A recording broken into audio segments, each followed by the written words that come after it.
dificultam a educação que a gente deseja, a educação que a gente acredita. Uma série de leis, uma série de decretos que tentavam sufocar a gente. Tá?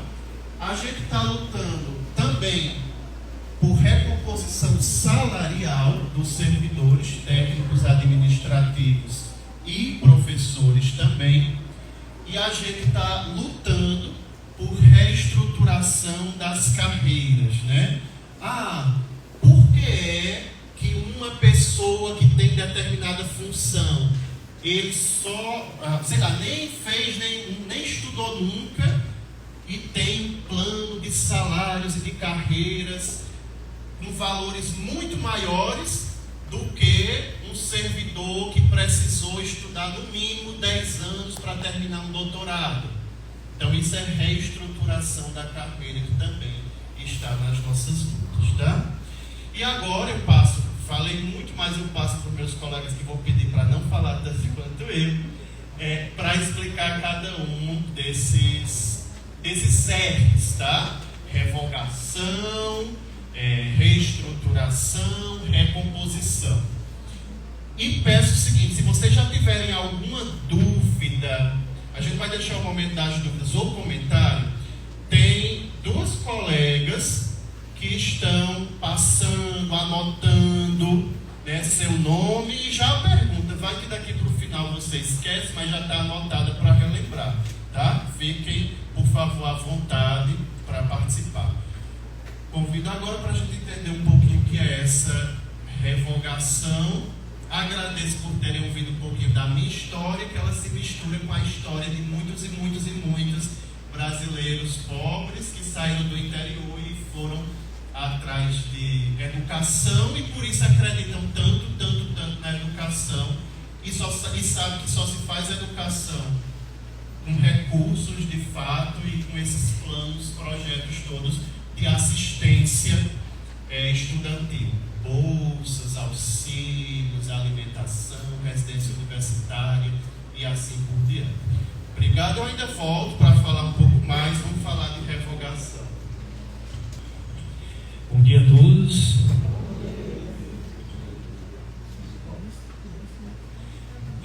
Eu sou o professor Fernando, sou professor do curso de informática, tá? Aqui na nossa instituição, e eu vou falar sobre a revogação, né, que é um dos pontos que a gente está, né, junto aos sindicatos, tentando com o governo retirar, remover, né, anular algumas leis, decretos e portarias que foram instituídas por governos anteriores e que prejudicam a educação da forma como a gente quer, da forma como a gente acha que é necessário.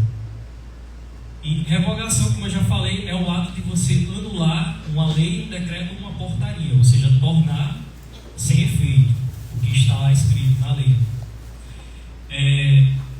Existe uma série de portarias, normativas e coisas do tipo que os governos anteriores colocaram para a gente, mas eu pontuei aqui apenas algumas que são as mais importantes. Muitas delas já foram revogadas, né? Inclusive agora recentemente em março de 2013, duas portarias que a gente estava requerendo já foram revogadas, e as que estão aqui são as que a gente tem mais entrave, né? Mais dificuldade de conseguir resolver com esse debate, né, junto ao governo. A primeira é a Emenda Constitucional 95 de 2016, que é a famosa Emenda Constitucional do teto dos gastos públicos. Na época, o governo Temer foi colocada uma proposta de emenda constitucional, a PEC 55, né, em que dizia o seguinte: os gastos primários, né, com educação, saúde e segurança teriam um teto, um topo, que não poderia passar. Esse topo a cada ano seria corrigido pela inflação. Ou seja, mesmo que naquela época a gente estava com a economia um pouco derrubada, mas mesmo que a economia fosse retomada, né, a gente tivesse ganhos, a gente estaria limitado àquele teto e não poderia passar.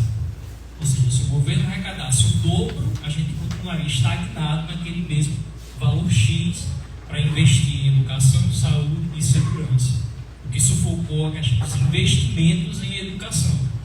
Porque, na verdade, a educação, gente, não é gasto. Educação é investimento. Países, a gente tem vários exemplos aí, né, no mundo, né, de países que investem em educação e que a gente vê a qualidade da sociedade, que é formada a partir desses investimentos em educação.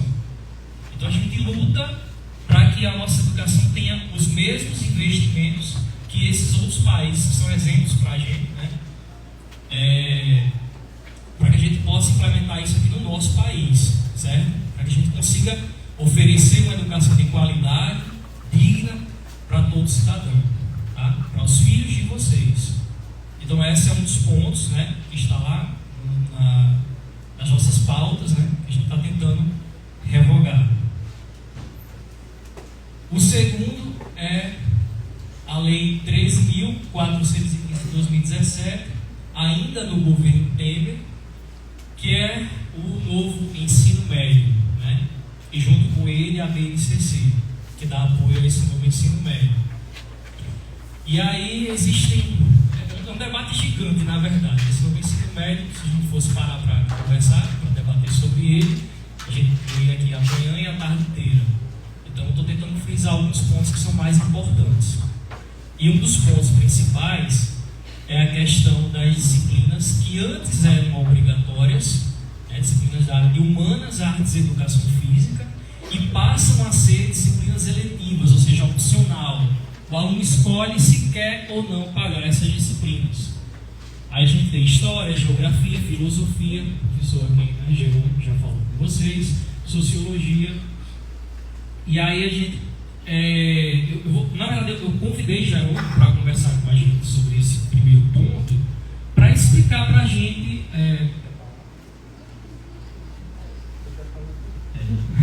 se quiser falar, que é a questão da formação humana. Nós não estamos formando robôs para trabalhar no mercado de trabalho. Nós estamos formando pessoas, seres humanos, com senso crítico. E essas disciplinas são precisas, são necessárias para a formação como um todo.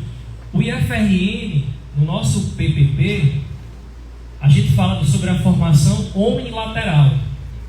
Ou seja, nós não estamos formando apenas pessoas para ir para o mercado de trabalho. Nós estamos formando cidadãos, pessoas que pensam no social, tá? E esse é um dos pontos que a gente quer, junto com o novo ensino médio, revogar. O outro é a falta de acesso a esses itinerários formativos que o NEM, né, que é o novo ensino médio, ele propõe. Como é que a educação pública vai oferecer itinerários formativos em determinadas escolas se faltam recursos para tudo? Não tem como. E aí, junto com isso, a gente tem a questão das escolas privadas, que o investimento é muito maior, porque são escolas privadas, né? Tem todo um preparo, questão orçamentária, coisa do tipo, né? Já preparado para eles. E a gente tem essa questão do público que não tem tanto investimento, mas por causa de muitas coisas que já foram colocadas por governos anteriores, como a própria PEC, que hoje é a Emenda Constitucional 95, né, que é a do teto dos gastos. Então abre um abismo gigante aí entre o ensino público e o ensino privado, nesse sentido. Vou passar aqui adiante, que acho que a minha fala está... Né?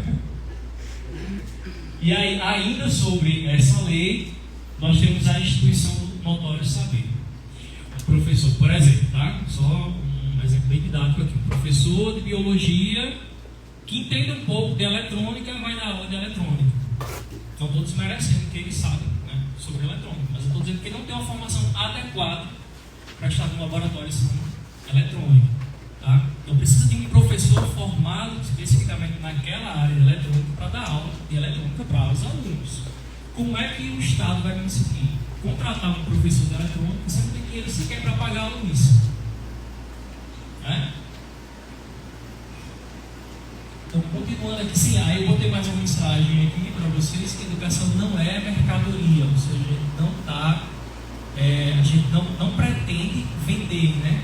Não pretendemos formar alunos para que entrem no mercado de trabalho apenas seja mão de obra barata, como o ponto aqui, a precarização do ensino público, tornando o aluno mera mão de obra barata para o mercado. Nós não estamos novamente formando robôs, tá? Pessoas simplesmente para trabalhar lá fora.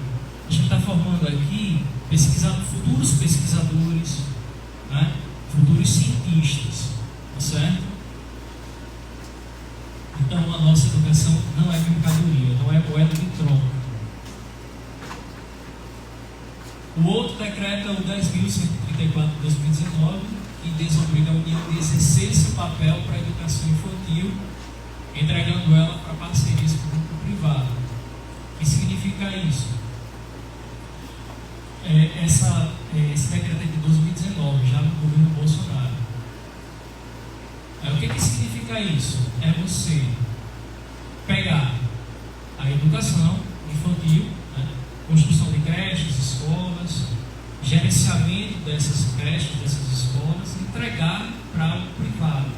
O governo ele dá, né, a quantia necessária, ele investe o dinheiro, porém ele entrega toda a parte do gerenciamento para a iniciativa privada, para fazer como quiser. As práticas pedagógicas e coisas do tipo não seguem o padrão, você entrega para a iniciativa privada. É o início da precarização e privatização da educação, coisa que não é, certo? Que não pode ser por causa da Constituição, porque na Constituição diz que a educação é dever do Estado, é obrigação do Estado. Então esse aqui é um decreto, um dos decretos que a gente está tentando revogar também, junto com o governo. E por último, eu coloquei aqui uma portaria, que é a 983 de 2020, ainda no governo Bolsonaro, que é o aumento da nossa carga horária docente para ensino. Então a gente passa a ter a obrigação de ter 18 horas aula, prejudicando os nossos dois outros pilares da nossa instituição. Lembrando que o IFRN ele é sustentado com base em 3 pilares: educação, pesquisa e extensão. Ensino, pesquisa e extensão. Certo? Então a gente não faz apenas sala de aula aqui. A gente faz muito mais do que isso. A gente faz com que os nossos alunos eles ultrapassem as paredes da sala de aula e vão para laboratórios, junto à comunidade, criar projetos, criar trabalhos, né? Aumentar aí o arcabouço científico, conhecimento e até humano também, certo? Aprofundar os conhecimentos que eles obtiveram em sala de aula e levar isso muito mais além do que apenas ficar em sala de aula. Então, nossa instituição, ela tem base em 3 pilares: ensino, pesquisa e extensão. E quando a gente dedica uma boa parte da nossa carga horária para ensino, a gente deixa de fazer pesquisa e extensão, o que prejudica os nossos alunos. A educação como a gente pensa aqui no nosso ensino integrado, né, que deve integrar esses 3 pilares. Pronto, eu acho que é isso. Beleza? Pronto. Se ficar alguma dúvida, tá, pessoal? É só anotar, né? Depois que a gente terminar aqui a nossa apresentação. Obrigado. Bom dia, pessoal. Meu nome é Rony, sou professor de Física do IFRN. Vou falar em 2 momentos aqui para vocês, vou ficar assim bem breve. O momento agora é falar de recomposição. E aí eu vou só introduzir um tema, certo? Daqui a pouco nossa colega Francisca vai continuar esse tópico aqui. Eu queria chamar a atenção de vocês para esse gráfico, né? Que é um gráfico retirado do Observatório do Conhecimento. O público está na internet, quem quiser pesquisar. Que ele mostra, de forma bem clara aí, né, a queda do investimento, tá certo? A partir da análise da LOA, que é a Lei Orçamentária Anual, em relação, bastante atenção a isso aqui, ao conhecimento que envolve não só o orçamento das instituições federais, envolve também a questão da pesquisa, né? O orçamento destinado à CNPq, por exemplo, que é o órgão que mantém bolsas de estudo, né, para vários estudantes nas instituições federais. Então, a gente tomando como referência lá o ano de 2014, né, você vê que começa uma queda de 2014 para 2015, né, um pouquinho, e depois é uma queda pouquinho da retomada, mas de 2023 para 2024, considerando a LOA do ano passado para esse ano, essa retomada ela não segue uma tendência de voltar para os valores, né, que a gente tem como referência, é uma boa referência lá de 2014, tá certo? Então, é importante a gente reforçar que essas informações, esses gráficos, essas fontes, né, são públicas, a gente pode pesquisar na internet. Aqui eu retirei do Observatório do Conhecimento, e lá tem um relatório que indica que a gente necessita realmente de uma recomposição, certo, do ponto de vista nacional, né, para todas as instituições de ensino e de pesquisa, né, do âmbito nacional, tá certo? Eu vou passar aqui para a Francitânia para dar continuidade a essa parte e eu volto já já.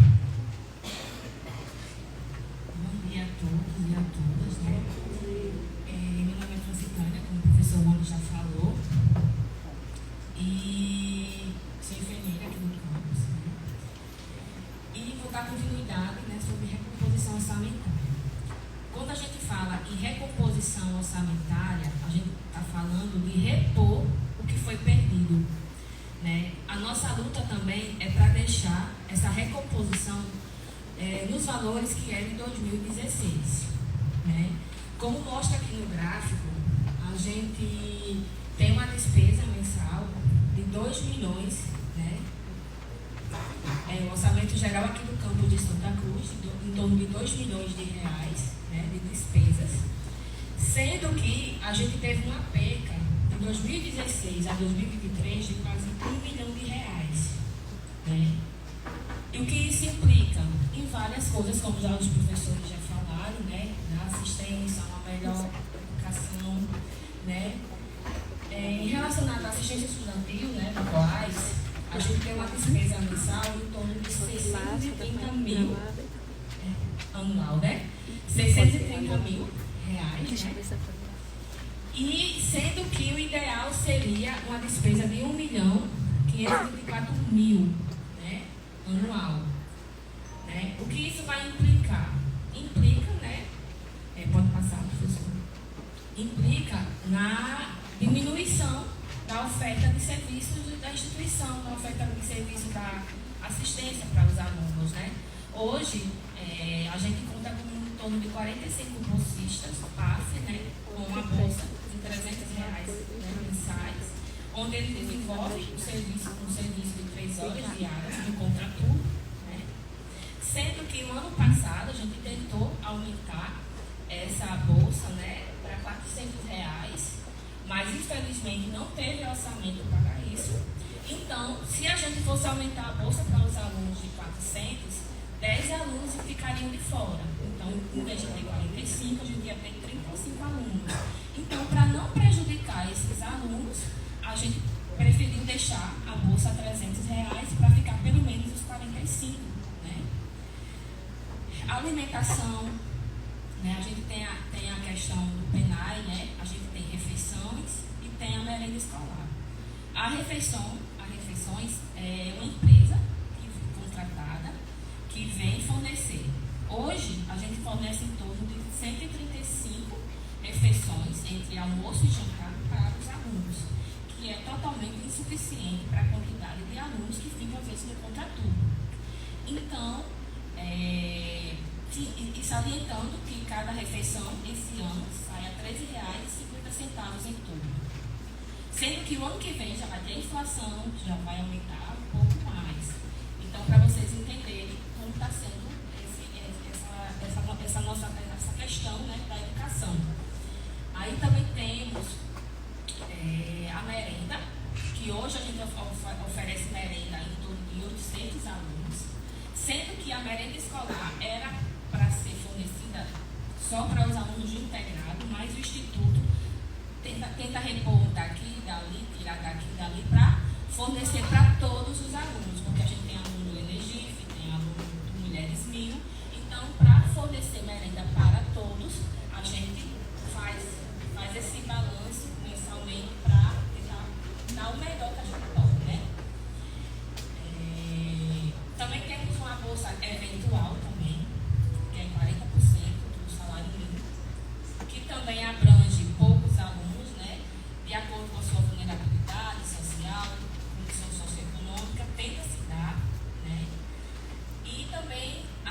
questão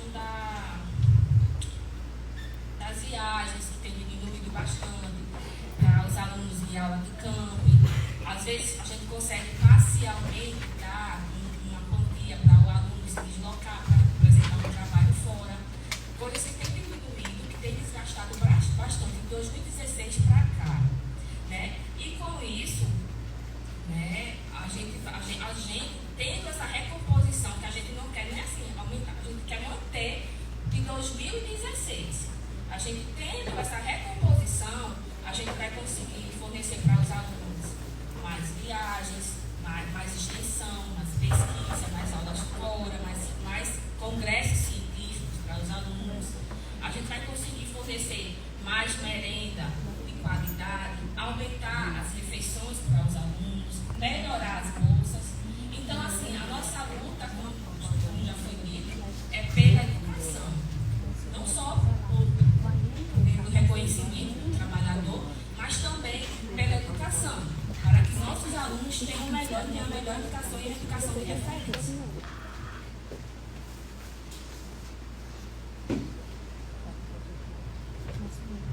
Voltei.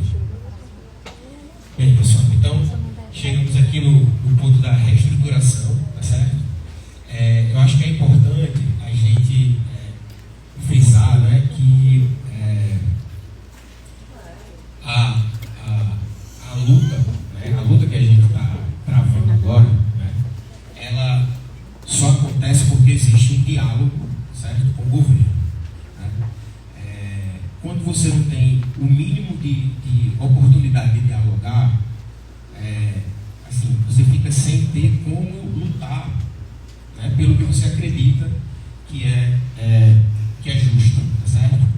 Então, nesses diálogos que já vem acontecendo desde o ano passado com o governo, né, todos esses pontos que estão sendo apresentados aqui são colocados em mesas de negociação, tá certo? Os formatos dessas mesas de negociação vão se adequando, né, à medida que as propostas vão avançando, né, que esse diálogo vai acontecendo, tá certo? Então, a reestruturação, ela diz respeito, né, ao que a gente reivindica em relação à remuneração do trabalhador, né, do técnico administrativo e do docente, tá certo? E essa remuneração, ela está organizada, digamos assim, no que nós chamamos de plano de carreira, né? E aí a reestruturação passa, né, por uma reorganização dessas carreiras, certo? Quando a gente fala de recomposição salarial, né, e de reestruturação da carreira, a gente está falando, né, especificamente dessa remuneração dos trabalhadores, certo? E aí eu estou colocando aqui a reestruturação inicialmente dos técnicos administrativos, né? Certo. Os técnicos, pensar que era uma pergunta. Os técnicos administrativos, e eu tentei, assim, resumir, porque são muitos pontos que são discutidos nessas mesas de negociação. O sindicato não chega lá e diz assim, eu quero tanto de reajuste, pedir aqui. Não é assim. Né? O plano de carreira, né, o PCC, o plano de cargos e carreira, ele é bem complexo. Especificamente falando dos tais, ele tem várias variáveis ali que podem ser analisadas. Então, para a gente não se estender muito, eu tentei trazer alguns pontos montar aqui, logo, porque tem que subir isso aqui, tem que subir. Nessas reivindicações, certo? Então, um deles é a redução dos níveis de classificação por aglutinação. O PCC-TAI, ele tem os níveis de classificação, né, A, B, C, D e E, certo? E aí isso varia de acordo com o nível de escolaridade do concursado, né, o tipo de cargo, o tipo de serviço que ele vai prestar, certo? E a proposta do sindicato, só lembrando, é importante também a gente falar isso, existem vários sindicatos, né, negociando com o governo. Nós somos representados, como Jerônimo disse lá no início, pelo Sinasef, certo? Então essa proposta é do Sinasef. Ela pode coincidir em alguns pontos com as propostas de outras entidades sindicais, certo? E pode não coincidir, né, em outros pontos. Mas na proposta do Sinasef, a solicitação é que os níveis A e B, né, passem a ser um novo nível, ou seja, A, B, né, e os níveis C e D para o novo nível C, D e nível, né, mantendo o atual nível de classificação e sem alterações. Desculpa, aqui faltou uma palavrinha ali, uma frase que é em relação ao nível E, tá certo? Esse mantendo o atual nível de classificação sem alterações é em relação ao nível E. O nível E, né, serviria como uma referência para os outros níveis. Né? E aí a questão da remuneração, nessa reestruturação da carreira necessitária, seria baseada justamente em uma porcentagem do nível E, que é o nível que tem piso mais elevado. O maior piso salarial na carreira do PCCTAI é do nível E. E nessa reestruturação, você toma o nível E como referência, né? E aí, por exemplo, esse nível AB seria 40%, o piso do nível AB seria 40% do nível E. O piso do nível CD seria 60% do nível E. Né? É a proposta que o sindicato leva para o governo, certo? Uma outra proposta, que é a verticalização, né? Seria transformar a matriz lá da carreira numa matriz única, que é aquela figura que está ali no lado, né? Organizando os níveis, ó, né? Em 19 níveis ali, tá certo? Então sairia de uma tabela, uma matriz que tem mais níveis, né, espalhados para uma verticalização dos níveis simplificada. Uma outra reivindicação é a progressão por mérito, né? Você vai subindo de nível na carreira, né? Atualmente está em 18 meses e o sindicato reivindica que seja de 12 meses essa progressão. Também tem a reivindicação na carreira necessitária do RSC, que é a remuneração dos saberes e competências, que você consegue uma remuneração de um nível acima do seu a partir, né, de uma comprovação, né, do seu saber e da sua competência. A partir de alguns pontos a gente não vai entrar, mas está associada à questão da capacitação do servidor também, tá certo? Passando para a questão da recomposição salarial, e aí isso aí envolve tais e docentes, certo? Vale a pena a gente destacar o seguinte: entre 2016 e 2023, conforme o estudo técnico elaborado pelo DIEESE, a pedido do FUNASEF, né, que é um fórum dos sindicatos aí, dos servidores da educação federal, houve uma perda inflacionária para os tais e docentes na ordem de 34% a 32%. Certo? Então, o objetivo da proposta para a recomposição salarial é a recomposição das perdas inflacionárias acumuladas de um período. E aí vale a pena destacar o que o Franciane falou. A gente está pedindo recomposição. A inflação, pessoal, ela corrói o nosso salário. Isso é algo que é real para qualquer trabalhador. E a recomposição é para a gente voltar a ter o que a gente tinha em 2016 em relação ao poder de compra, ao poder do salário, né? Então, na recomposição e na proposta do Sinasef, essa recomposição de 34,32% seria dividida em 3 anos, né? 10,34% em 2024, 2025 e 2026. Certo? Em relação às negociações, tá certo? Eu estou tentando resumir o máximo aqui, pessoal. Porque se a gente for olhar os documentos, que estão disponíveis em relação às mesas de negociação, a gente passaria um dia discutindo aqui, né? Porque é muita informação.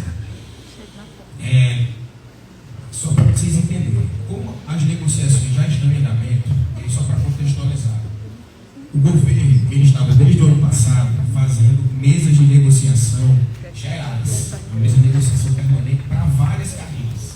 Não era só para os trabalhadores da educação, certo?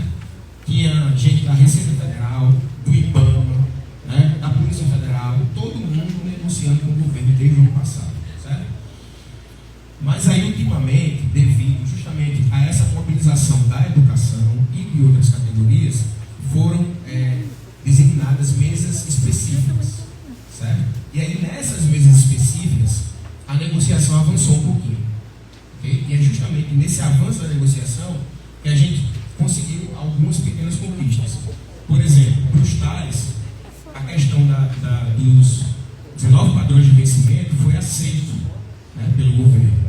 Então, o governo concordou com isso e já deu uma devolutiva positiva. Né?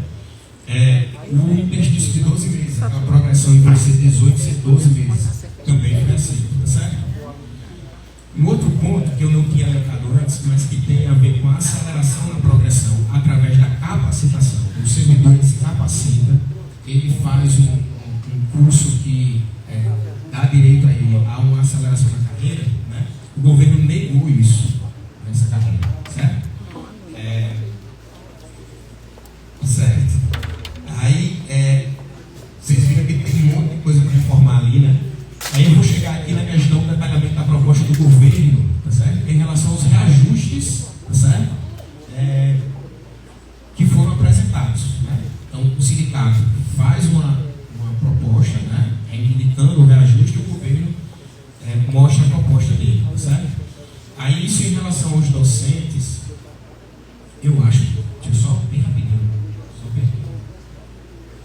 Aqui é importante, antes de falar dos docentes, falar na última questão, a última linha, ó, recomposição salarial de 34,32%, né, referente aos períodos do governo Temer Bolsonaro, as perdas de 2016 até aqui. O governo apresentou um percentual de 12,8%, né, foi pedido 34,32% e o governo apresentou 12,8%, tá certo? No total, dividido em 9% em janeiro de 2025 e 3,5% em maio de 2026. Essa foi a proposta do governo, né? Em relação aos tais. Em relação aos docentes, é bem parecido. A proposta de reajuste do governo, né, é 9% em 2025 e 3,5% em 2026, certo? Então, o que foi pedido para os tais e para os docentes é aquele valor lá de 34%, e o que foi proposto pelo governo foi 12%, né, dividido aí em duas parcelas, certo? Aí tem os outros detalhes, pessoal, que a gente poderia entrar aqui, mas devido ao tempo aqui a gente vai dar uma acelerada, certo? E aí, como eu estava dizendo, como é que estão as negociações, né? Depois dessa mesa, que aconteceu, se não me engano, no dia 19, a mesa específica, né? O governo, as entidades sindicais trouxeram as propostas do governo, né, para ser discutida nas bases, e no dia 26/4, né, na plenária do Sinasef, né, a proposta não foi aceita, tá certo? Então, a proposta não sendo aceita, a greve continuou, né, e atualmente a gente está aguardando o governo agendar 2 novas mesas de negociação para as 2 carreiras, né, docente e TAI, tá certo?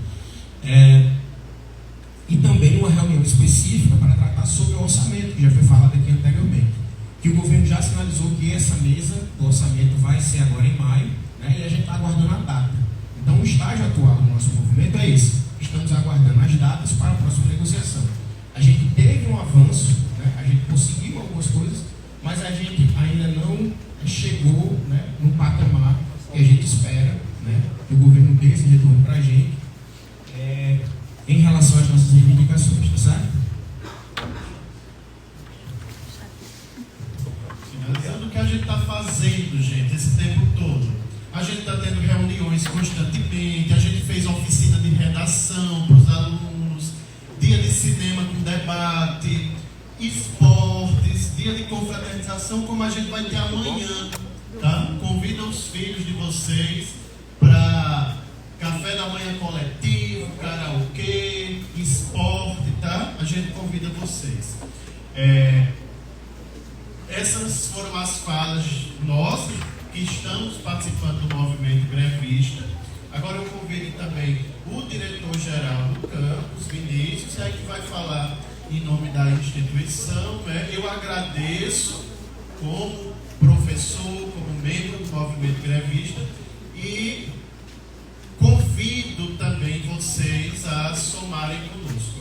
Eu agradeço profundamente por vocês estarem aqui e peço que, enfim, a partir do que vocês conseguiram de informação nesse tempo todo, se julgarem legítimo, né, esse processo todo, estejam conosco. Nós contamos com o apoio de vocês, nós pedimos esse apoio, né, e sempre nessa perspectiva de um fortalecimento mesmo da educação, sobretudo, né, já que estamos aqui, uma educação que modifica tanto a realidade de Santa Cruz e da região. Vai ter a fala diretor-geral e já partimos para as várias perguntas que certamente vocês nos trazem, tá? Desde já vou agradecer.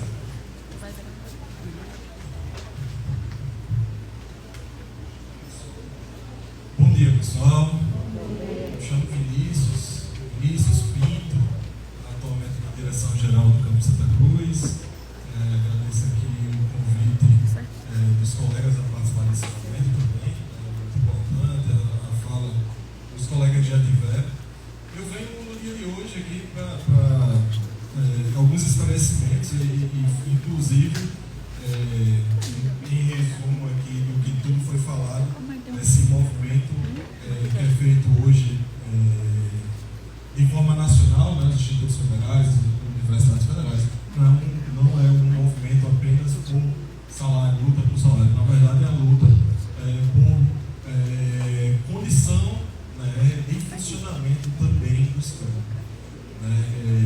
E aí, estando na direção-geral do Campus Santa Cruz, hoje a gente vê com grande preocupação como a gente tem estado, inclusive orçamentariamente aqui no campus, para fazer o funcionamento. Isso foi mostrado por Mônica, por Francitânia, né, por Fernando e Jerônimo, dessa disparidade que existe entre o que a gente tinha disponível há algum tempo atrás e o que a gente tem hoje para o funcionamento da instituição como um todo, para prestar os melhores serviços.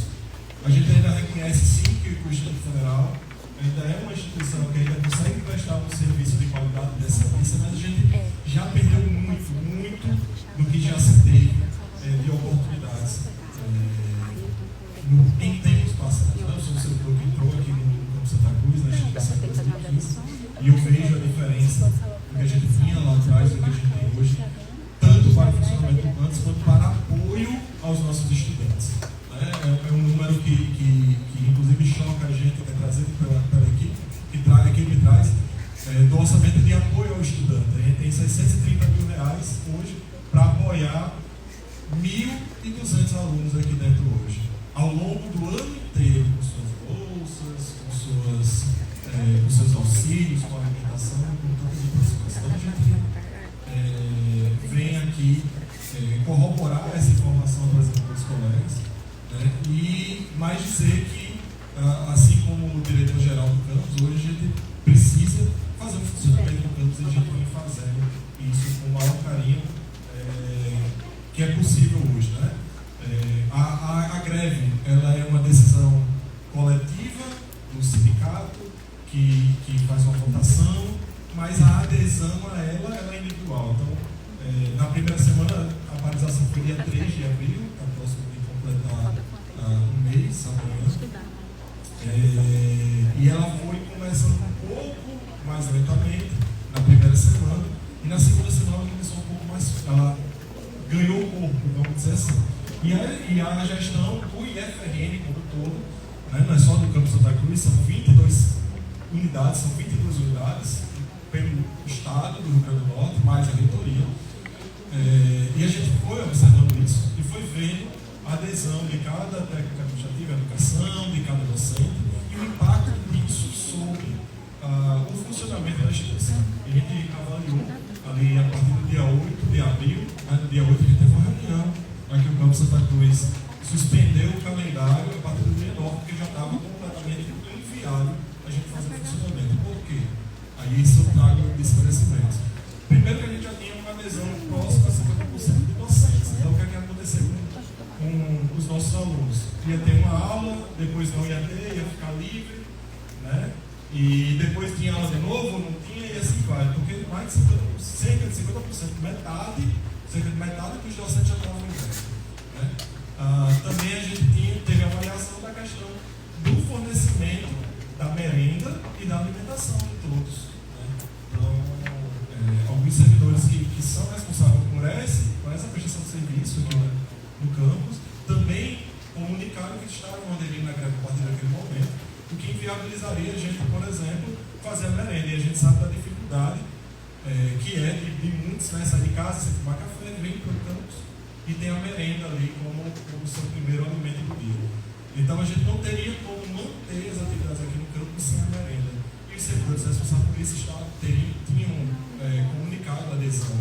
Então, pensando no IFRN como um todo e trazendo para a comunidade, tentar entender também o posicionamento da instituição, né, com relação à suspensão do calendário, a gente traz isso, que os principais serviços, os docentes tinham individualmente tomado a decisão de fazer a paralisação, impactando no funcionamento das turmas que teriam aula sim, aula não, e o fornecimento de merenda e da refeição, que é o almoço e jantar, estavam suspensos porque os servidores que prestam esse serviço tinham aderido à greve. E aí a gente toma essa decisão de suspender o calendário lá, a partir de Santa Cruz, dia 9, dia 8 ainda teve aula, que era uma segunda-feira, dia 9 a suspensão do calendário, e já adiantando um pouquinho as perguntas que a gente mais escuta, né, pessoal, como é que fica os nossos alunos, né? Como é que fica a aula mais para frente?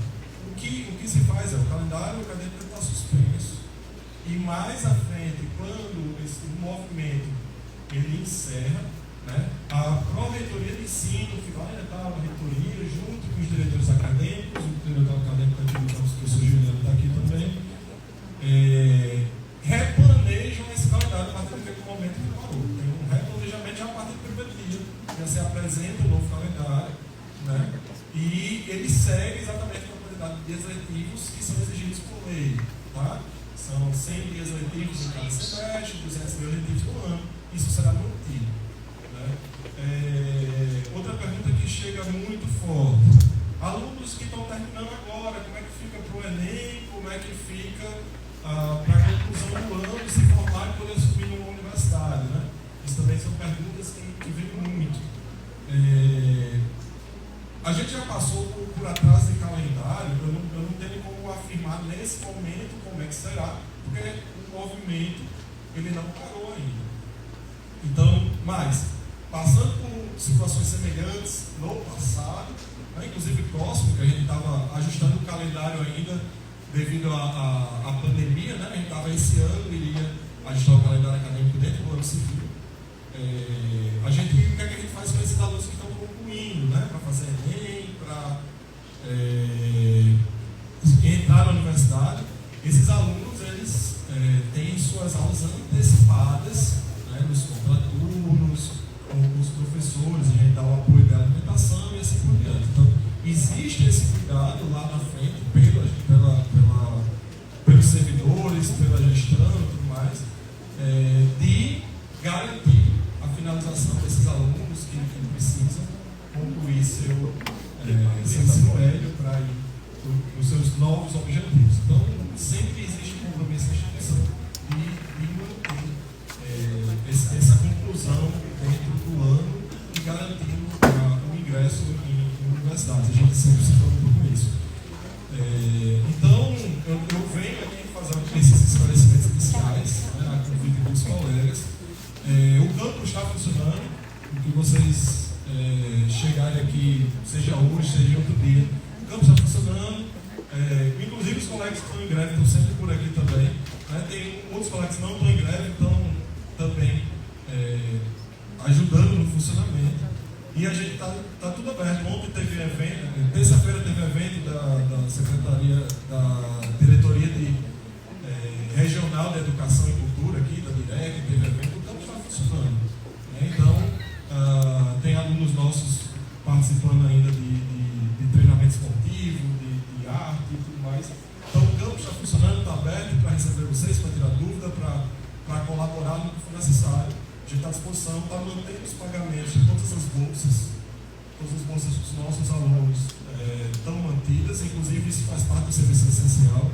Então, tem alguns colegas que estão em greve, mas eles vêm aqui ao campus, executam atividade para fazer os pagamentos das bolsas, dos auxílios que cabem, faz o pagamento. A gente tem mantido o pagamento tanto das bolsas quanto também dos nossos fornecedores e empresas contratadas. Então está tudo funcionando normalmente aqui nesse sentido do campus, funcionando, a parte administrativa sendo feito tudo que é de essencial que foi acertado, inclusive um pouquinho mais do que o essencial acertado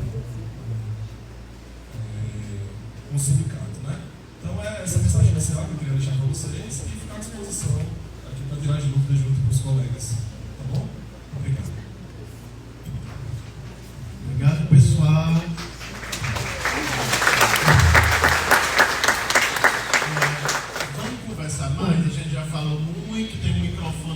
viu aqui, certamente vocês querem comentar coisas. A minha parte hoje é essa de eu sou um professor que estou no movimento de greve. Alguns podem não estar ainda, alguns técnicos podem não estar ainda, mas eu acredito que quanto mais servidores, quanto mais pessoas estiverem envolvidas na luta, mais rápido a gente consegue resolver. Então fica aqui também um convite para a gente estar lá nas redes sociais, pressionando o governo para olhar para a educação. É um pedido mesmo, assim, para a gente estar junto nesse momento, tá? Por isso eu agradeço muito a vocês estarem aqui. Mas quem já quer fazer pergunta ou comentário, qualquer natureza de crítica, qualquer natureza de fala, enfim. Já tem uma anotada? Vamos botar o microfone para os colegas ouvirem? Bom dia, meu nome é Rubens, sou pai de um aluno. Eu queria saber se você já tem ideia de quando vai acabar a greve. Eu acho que a gente fica agoniado, né, Rubens, a gente não tem. O que a gente tem é que teu filho é do integrado, é quem é? Do primeiro ano agora, chegando agora no instituto. O que a gente tem é que agora, em maio, vamos lá, a gente está esperando do governo 3 mesas de negociação, 3 conversas, né? Uma específica para falar da carreira dos técnicos administrativos. São servidores, gente, que às vezes a gente menos vê, mas muito essenciais para tudo que acontece aqui. É o servidor do laboratório, é o servidor que faz o horário, é o servidor da secretaria, tá? Esses são os técnicos administrativos e que é o servidor intérprete de Libras, né? Para os alunos surdos, enfim, todos, a enfermeira, né? As assistentes sociais, enfim, todos os servidores que a gente precisa para o campus funcionar.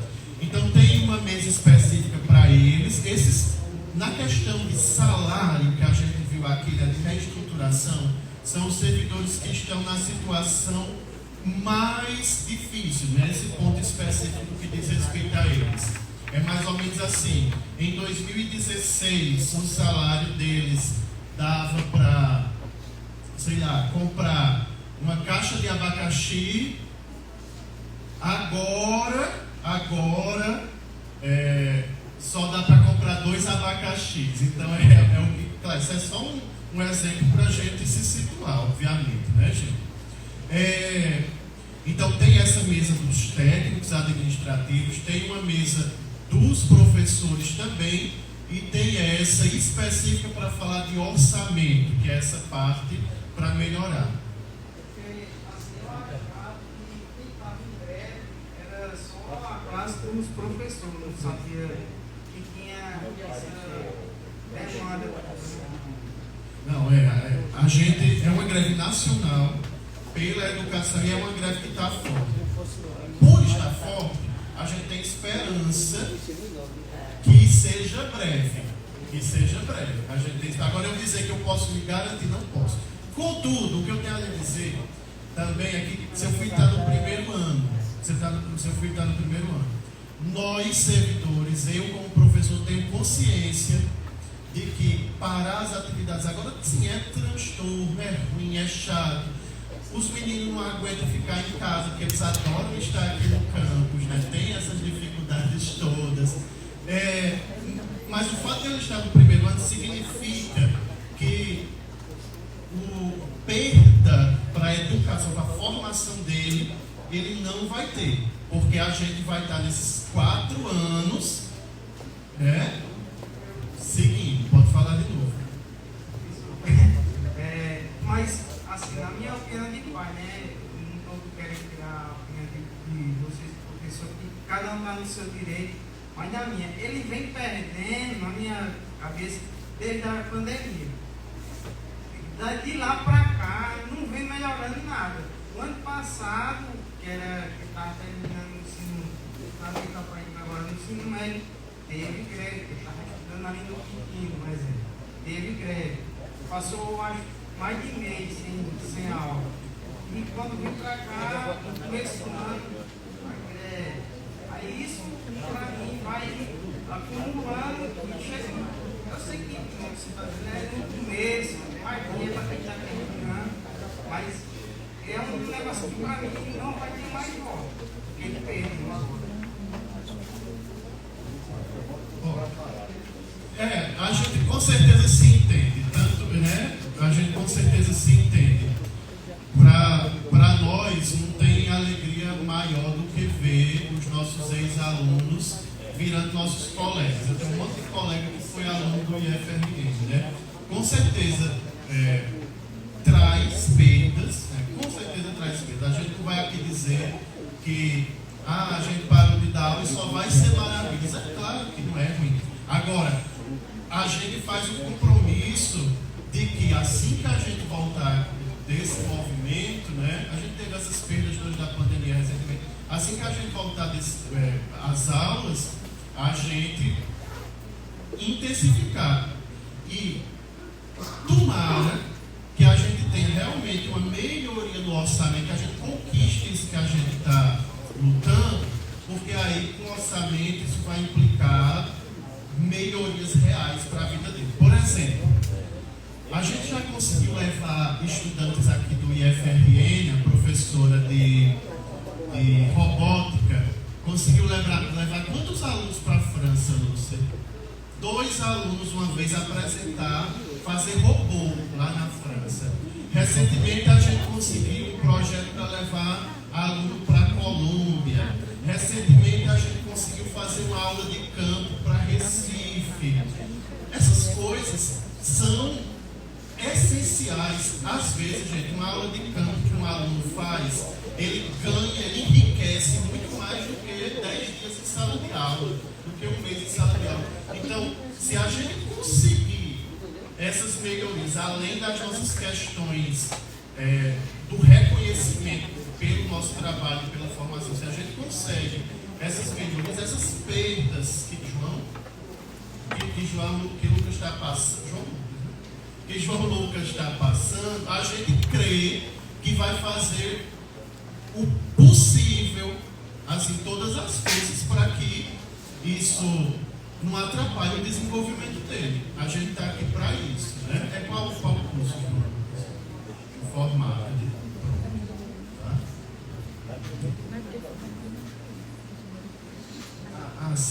Uma coisa importante.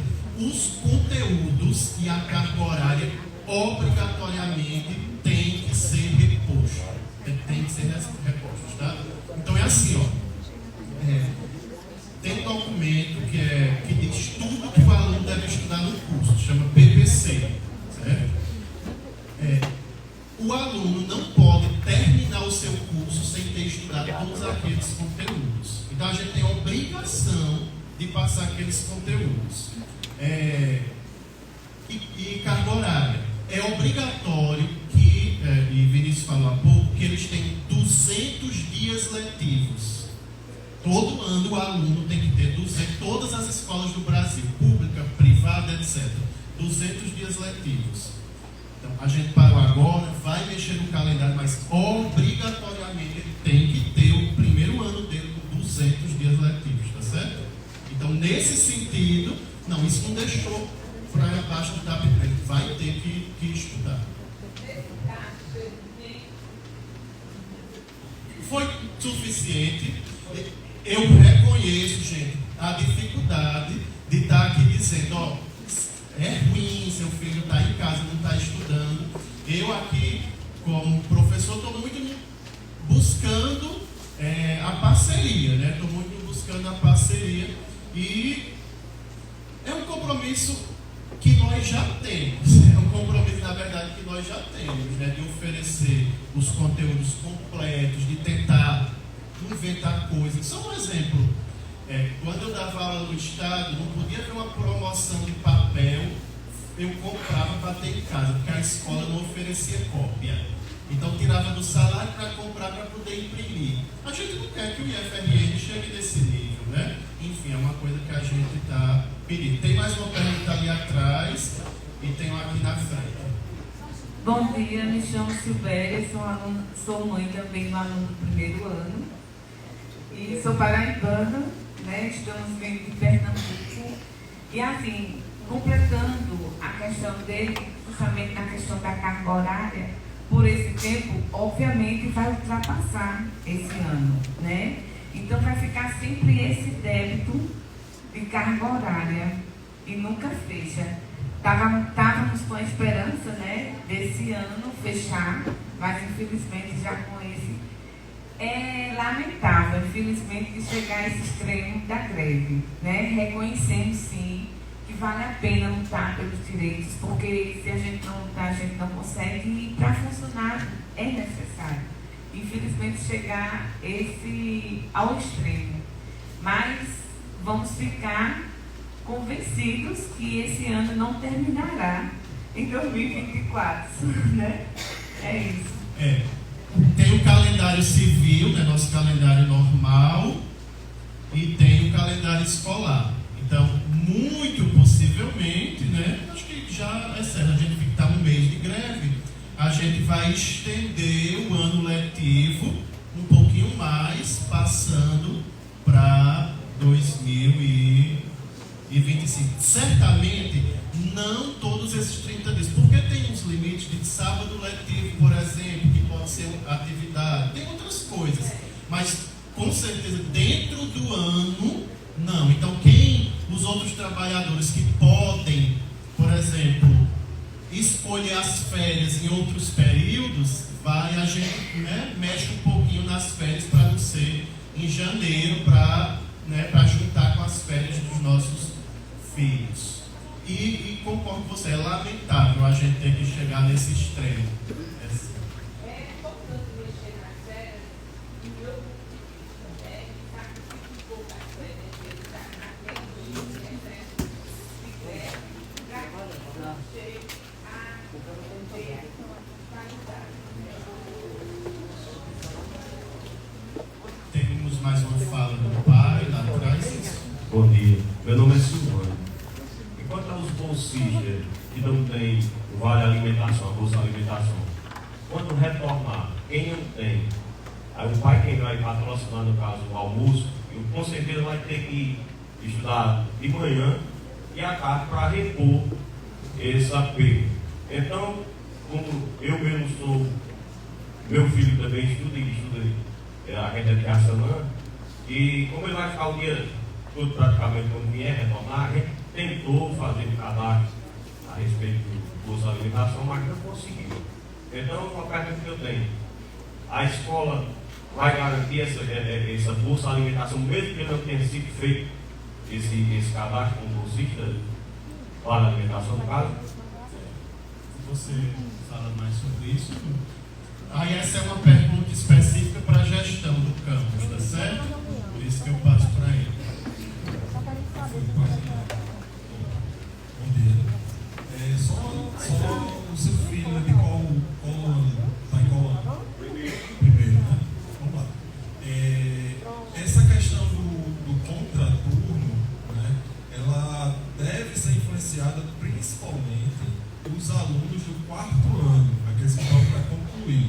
Porque como está sendo explicado aqui, a gente vai manter o corpo do Instituto, né, o corpo de servidores do Instituto, vai manter os dias letivos. São 200 dias letivos no ano, 100 cada semestre, 50 cada bimestre.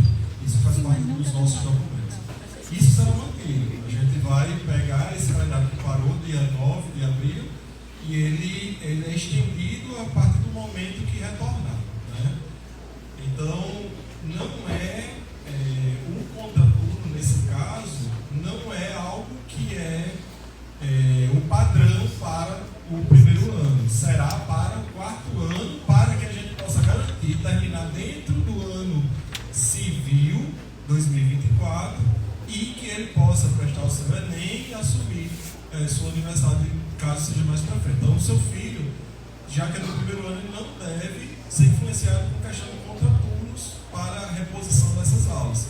Segue dias mais para frente e não querendo antecipar as aulas. Na questão dos alunos, ainda tentando responder a sua pergunta, a gente sempre orientou, inclusive nas turmas de primeiro ano, eu, o professor Juliano e outros colegas passamos, o colega Theo, que é da assistência estudantil, a gente passou em todas as turmas, reforçando em todos os estudantes. Coloque a sua documentação para o auxílio à alimentação, principalmente. Né? Por quê? Porque a gente só consegue entregar a alimentação para aqueles alunos que estão inscritos no programa. Então, a gente sempre foi, inclusive, primeiro ano, a gente passou turma a turma, solicitando que o pessoal se lembrasse de fazer a inscrição para não perder e, quando fosse necessário, ter o direito.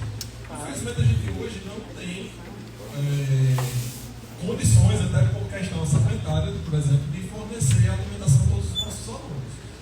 A gente tem um contrato que conseguimos ir em número até 180 alunos por dia, mas a condição hoje que a gente consegue atender por questão orçamentária é 135.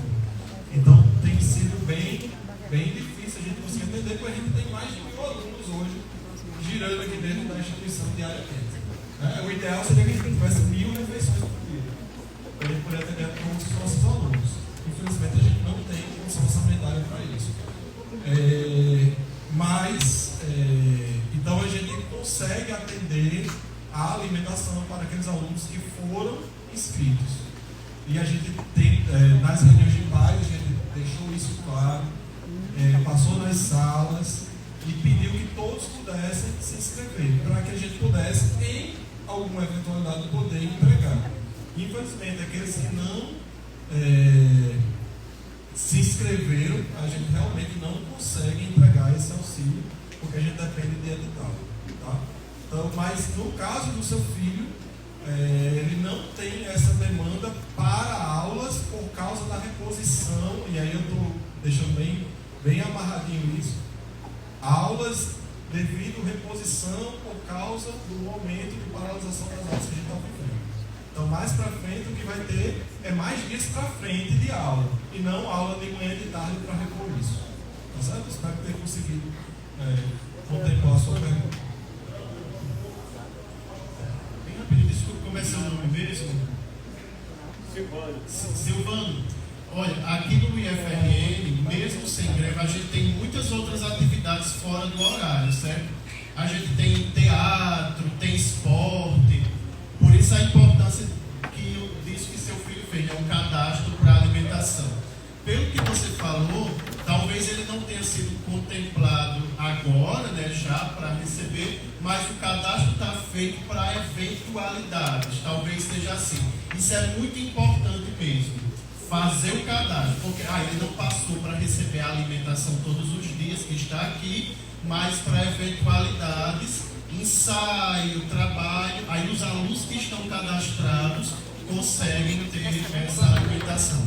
Em todo caso, eu peço, logo que a gente volta de greve, procure a assistência social da escola para saber exatamente qual foi a questão, caso o senhor não saiba ainda, né? Ele mesmo, e assim por diante, né? Olhar se foi o cadastro, né? Lorena, nossa assistente social, está aqui, tem Theo, que é o responsável também pelo setor. Sempre é importante a gente estar vindo aqui e olhar essas coisas, tá?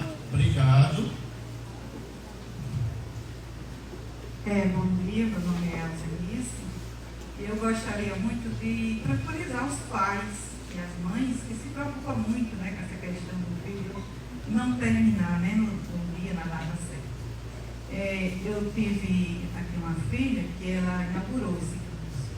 E lá teve uma greve naquele tempo de 6 meses. Não sei se vocês têm conhecimento, né? Talvez estão novatos aqui. E é uma reunião que nem essa, né? E na época, os servidores, eles disseram, olha, os pais não se preocupem com isso. quê? Porque quando saiu o resultado vestibular, desses alunos que tiveram essas greves, os primeiros lugares eram de que aluno? De que instituição? Do IFRN. Dos vestibulares que tinham após essa greve. Outra coisa, a minha filha não teve nenhuma perda. Foi apertado? Foi. Foi bem apertado. Mas terminou no tempo. Ela não teve perda para cursar vestibular. Eu tenho um aluno agora, atualmente no 4º ano. Não estou nem um pouco preocupada. Ele só tem 17 anos, tem muita vida pela frente em estudo. E se terminar com 18, 19, ainda é muito jovem. A gente não tem que apressar essas coisas todas, de ter essa pressa toda que nossos filhos se for, ingressem, nada. E eu quero só tranquilizar os pais, que vai dar tudo certo, que eles vão terminar e não ter essas perdas todas, porque a escola aqui é uma escola que é de excelência. Não existe outra que nem o IFRN. Então, para que a gente se preocupar? Onde é que a gente vai buscar outra melhor do que essa? Não existe. Obrigada. Obrigado, muito obrigado pela sua fala. Eu espero, é uma fala que vai tentar me tranquilizar um pouquinho, né? Porque a gente também fica muito, a gente como servidor fica muito apreensivo. A gente não quer começar uma greve, ninguém quer começar uma greve. A gente trabalha muito também no período da greve, inclusive, né? A gente está aqui todo dia, está fazendo coisa, está buscando, está estudando, etc. A gente não quer, mas eu me tranquilizo assim, em perceber que o seu apoio, né, e a sua confiança nessa educação. A gente tem 15 anos no IFRN em Santa Cruz, 15 anos, né? São 15 anos que essa cidade mudou bastante por causa dessas instituições federais que aqui chegaram, né? Melhorias, inclusive, econômicas para a cidade, o comércio que cresceu, né? A Facis aí, com vários servidores, vários alunos de fora e aquela coisa toda. Obrigado, né, pela fala. E vamos fazer de tudo para minimizar também, né, as perdas que por acaso vierem a acontecer com os nossos estudantes, enfim, conosco também. Gente, os trabalhadores em greve também têm perdas, né? Nós estamos aqui todos os dias, mas nós não abrimos o ponto. Então isso significa que eu estou devendo um mês, né? Tem uma portaria que diz que meu salário ele pode ser ali preso, né? Em dado momento. Eu tenho consciência disso. Eu tenho consciência de que eu posso sofrer alguma perda ou alguma perseguição, alguma sanção por causa disso. Todos temos. Mas parece que sem luta constante, sem atenção constante, a gente também não consegue, né, uma melhoria. Um colega pediu, mudando de assunto rapidinho, para avisar a gente que as universidades públicas, a maioria também está em greve, tá? Não é uma greve do IFRN, é uma greve da educação federal. As instituições que mais fazem ciência nesse país. A gente ouviu recentemente o governo, né, falando que quer trazer os cientistas brasileiros que foram embora. Sabe o que é isso? Ele não tem mais como trabalhar aqui. Aí os Estados Unidos, sei lá, a Índia até, o Japão, no Brasil se formou lá na UFRN ou lá no IFRN, tem aqui um profissional maravilhoso. Vamos trazer ele para trabalhar aqui e ganhar bem muito dinheiro, né? Eu não gastei nem, eu como país, né? Não gastei nem um centavo para a formação dele, mas eu trago ele para cá. Aí recentemente a gente ouviu falas nesse sentido. Vamos trazer os nossos cientistas de volta para tentar, né, crescer o país. Eu sou da filosofia, eu tenho história antiga. Minha gente, no século XIII, há não sei nem quantos anos, no tempo, sei lá, pensei numa expressão feia, não posso falar aqui não. No tempo do Roncocó, teve um rei lá na Europa que queria crescer o território dele. Sabe o que ele fez? Ele chamou um monte de padre, um monte de bispo, o povo da igreja, que a igreja era bem forte na época, e disse: ei, vão lá para longe dar educação para esse povo. Aí foi dando educação. Esse reino dele se transformou em um império gigantesco. Eu acredito que com a educação a gente pode crescer realmente, assim como aconteceu na história e acontece em muitos países hoje. Mais alguém, gente? Tem um colega que tem uma... Pessoal, acho importante, ainda pensando nas primeiras perguntas sobre a questão do tempo, essa é uma angústia nossa também, né? Que a gente acabe logo com essa greve, que a gente volta. Mas é importante a gente frisar o seguinte: a gente é representado por um sindicato, né? Existem vários sindicatos. Nós temos representantes agora lá em Brasília, na porta do Ministério da Educação, na porta do Ministério da Gestão, pressionando para que seja estabelecida uma mesa de negociação, uma nova mesa para a gente andar e tentar rápido com isso.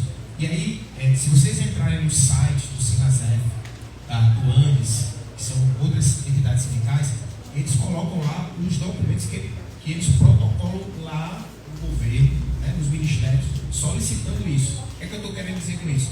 A gente está aguardando o governo, mas a gente não está parado. Né? A gente tem esses momentos aqui, né? E a gente tem representantes lá em Brasília querendo que as coisas andem mais rápido para isso acabar logo, certo? É importante. Então, não é uma greve que a gente para e cruza os braços. A gente está lutando, né, pelas nossas reivindicações, é um direito nosso, e a gente está tentando acelerar esse processo para acabar logo, certo? É uma luta constante de todos nós.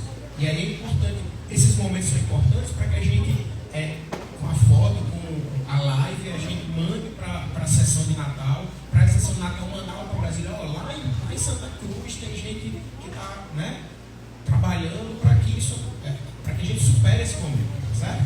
Então é importante deixar isso claro. A gente não está parado, o tempo todo a gente está antenado com o que está acontecendo lá em Brasília.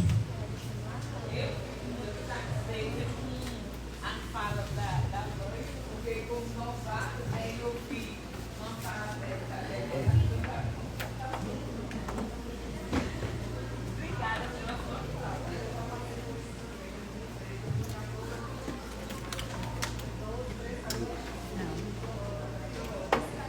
Como é que ela está hoje?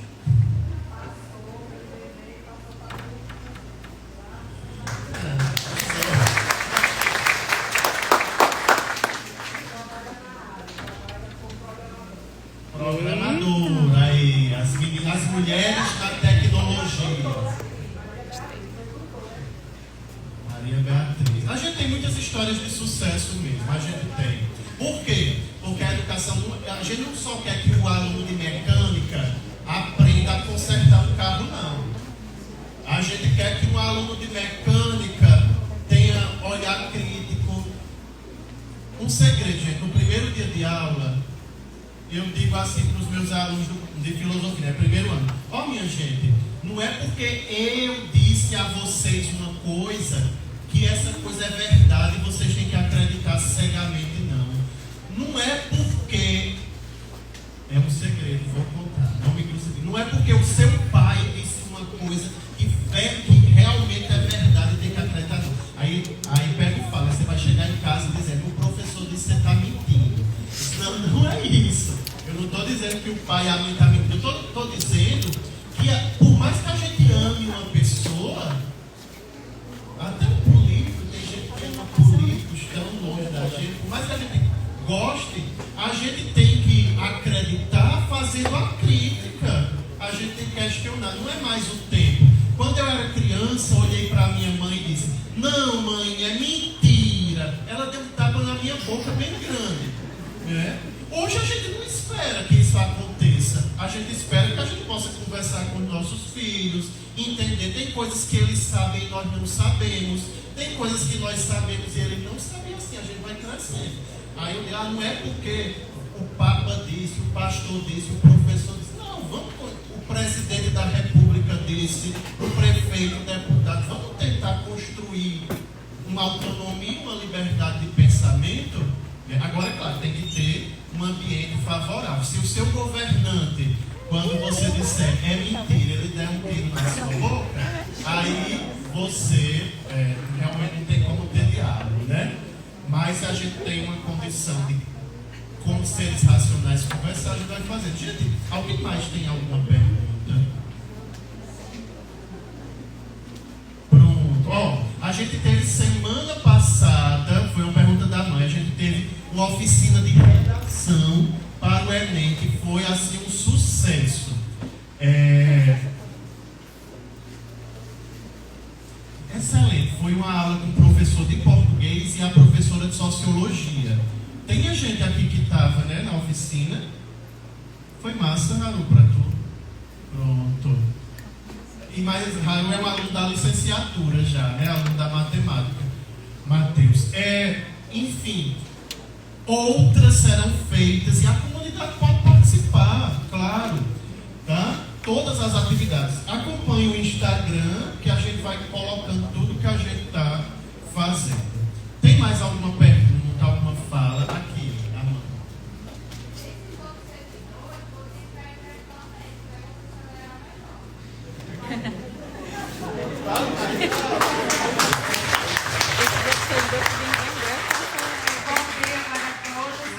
Jair, uma sua mãe da aluna Maria Jainara, que faz o 2º ano.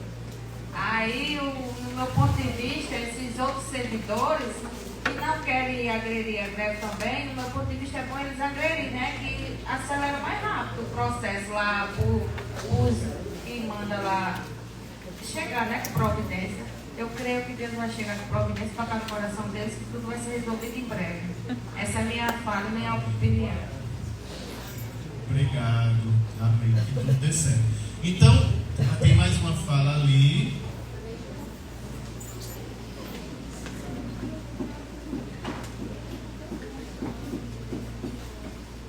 Bom dia, eu sou Elizabeth. E assim, quero mais agradecer pelo esclarecimento de hoje. Porque também sou mãe de ex-aluno, sou mãe de aluno também.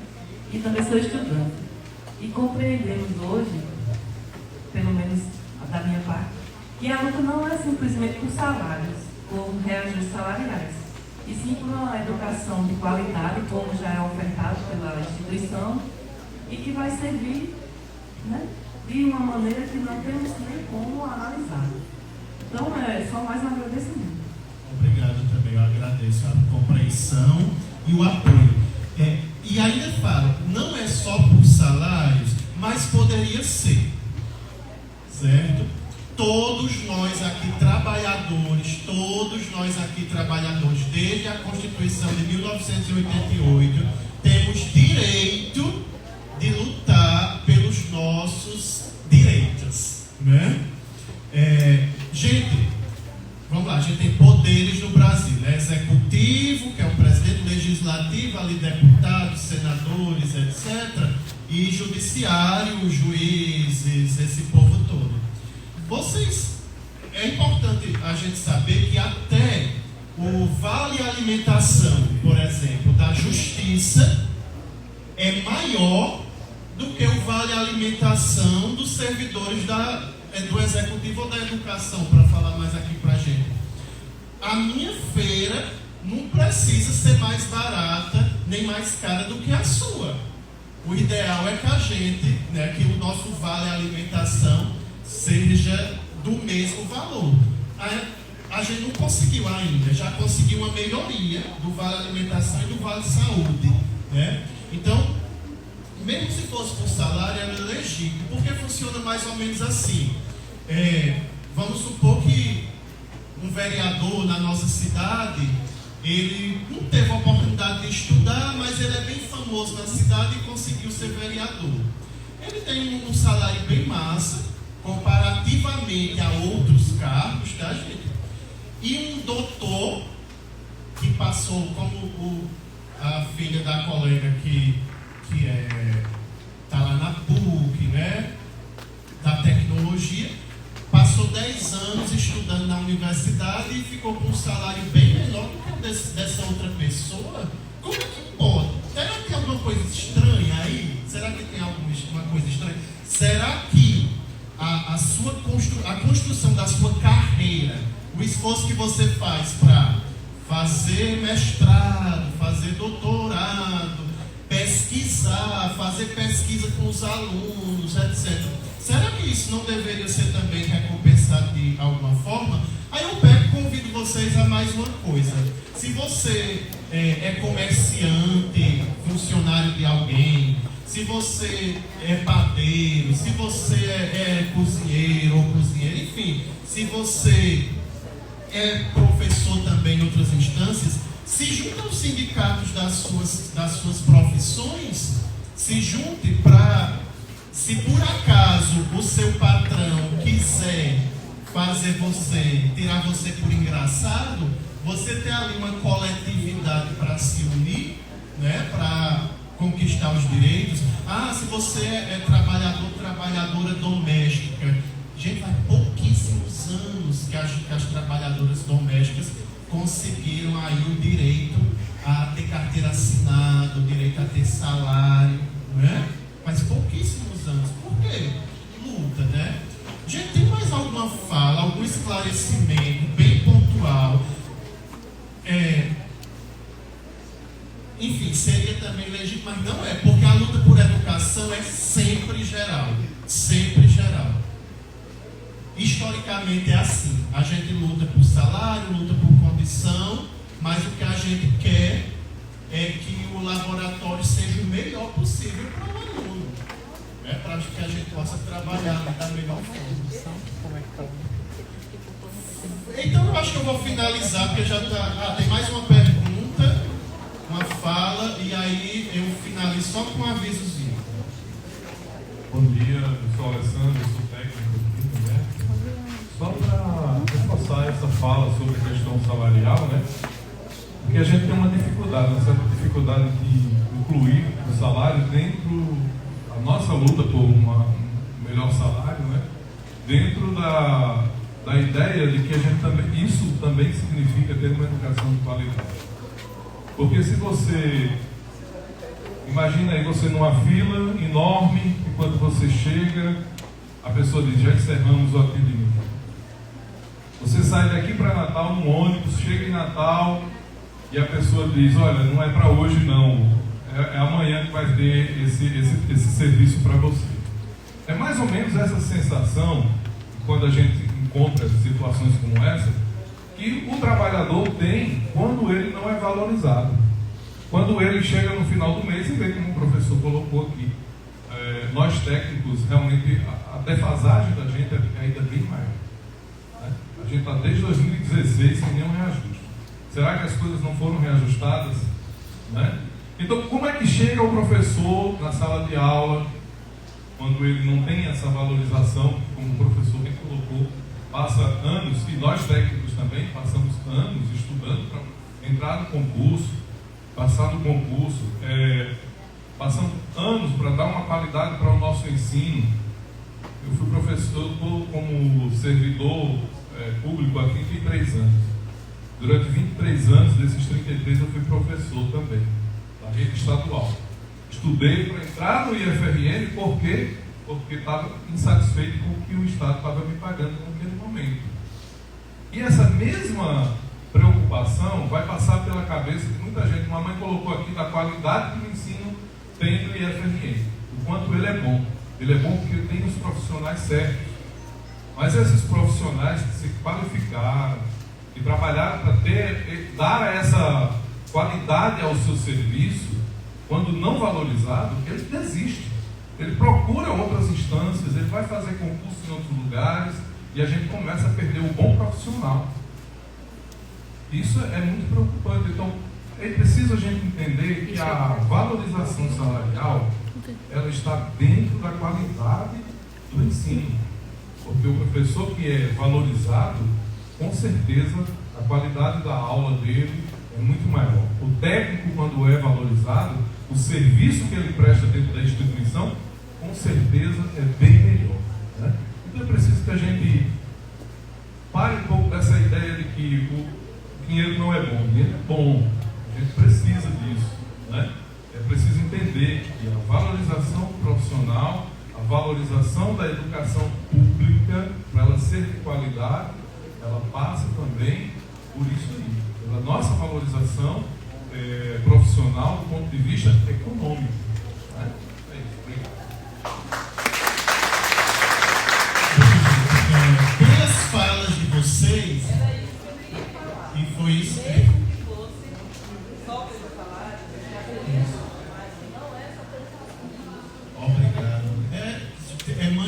aluna, de aluno, e é aluna, e é nossa aluna. Da licenciatura. Em breve, possivelmente, nossa colega, vamos torcer para ter mais concurso, né? A gente tem um curso de matemática e de física. Então, gente, só finalizando, eu acho, né?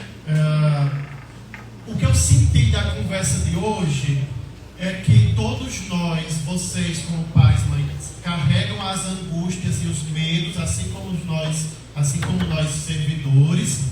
Saímos daqui hoje ainda sem muitas respostas, que a gente tem dado, a gente não tem, mas eu espero que a gente tenha conseguido compartilhar com vocês que estamos no movimento constante. A gente não está só esperando as coisas acontecerem, a gente está tentando em diálogos e negociações constantes. Pelo que eu senti da conversa de vocês, é que pelo menos vocês que estão aqui veem como comunidade escolar de fato, né? Como pessoas que estão junto para tudo, como uma comunidade que está no mesmo ônibus indo para Jaçanã. Então precisa passar nas curvas com cuidado e os buracos que são grandes, né? Então, estamos todos juntos. Eu acho que a gente deve reforçar cada vez mais isso. Seja hoje, seja em várias outras reuniões que a gente sempre faz aqui, atividades, incentiva aos nossos filhos, busca por cuidado, busca por saúde mental dos nossos filhos, dos nossos trabalhadores, essa coisa toda que a gente vem tentando aqui, né? Então, eu acho que não tem outra coisa senão pelas falas que vocês tiveram hoje. Eu sei que são falas também de preocupação, obviamente, que não agradecer profundamente o apoio que nós, servidores grevistas, estamos sentindo agora da comunidade de Santa Cruz.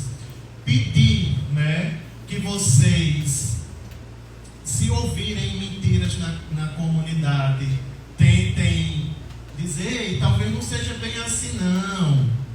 Eu confio que o meu filho ali no IFRN, ele vai poder ter uma educação de qualidade. E acredito que se lá em Santa Cruz não tivesse o IFRN, talvez ele não tivesse essa oportunidade e precisasse sair da minha casa bem cedo para ir morar bem longe daqui de casa para ver, enfim, se conseguia essa melhoria de vida, essas coisas que a gente almeja nesse nosso mundo. A minha fala é só essa. Eu convido todo mundo. Amanhã vai ser um dia de festa. É simples, mas é festa, né? A gente vai estar cantando. Em que sentido? A gente vai ter um café da manhã coletivo às 8h30 da manhã. É um tipo de atividade que a gente faz com os alunos. Costumeiramente, sei lá, o grupo de teatro se reúne e faz uma comidinha legal, ou se diverte, porque também vem só para a escola. Ninguém vem para a escola só para estudar, né? Ninguém. A gente vem para a escola para viver, para conhecer pessoas, para ser feliz, né? Então amanhã é um momento de a gente estar cansado, porque a luta é puxada. Mas vamos celebrar por estarmos unidos. Então vai ter um karaokê às 8h30 da manhã. Quem de vocês, pais, mães, responsáveis, amigos, já gosta de cantar, pode já vir também. É uma atividade que a gente pensa para dar com os nossos alunos. Depois tem também o esporte, uma partida de vôlei também. Eu não vou jogar não, viu? Porque, pelo amor de Deus, mas quem vier, quem souber, participa. Convido vocês a seguirem IFRN SC em greve para saberem mais do que a gente está fazendo, mas aproveito também para dizer, sigam a página do IFRN oficial, a página do IFRN Santa Cruz, a página do Duarte, que é o núcleo de artes aqui no campus. Tem algumas páginas com um monte de coisa que a gente, para a comunidade estar cada vez mais junto. Não sei se a gente vai ter outra reunião ainda no período de greve, eu espero que não dê tempo, né? Mas venhamos também para as outras reuniões, para saber de nota, para saber dessas coisas todas dos nossos estudantes. Se Se alguém precisar de declaração, pode pegar lá fora com o servidor, ou há servidores, melhor dizendo, para entregar no trabalho de vocês, né? E tem um cafezinho, mas é só um cafezinho para 11 horas, foram 2 horas de reunião, né? Muitíssimo obrigado, pessoal.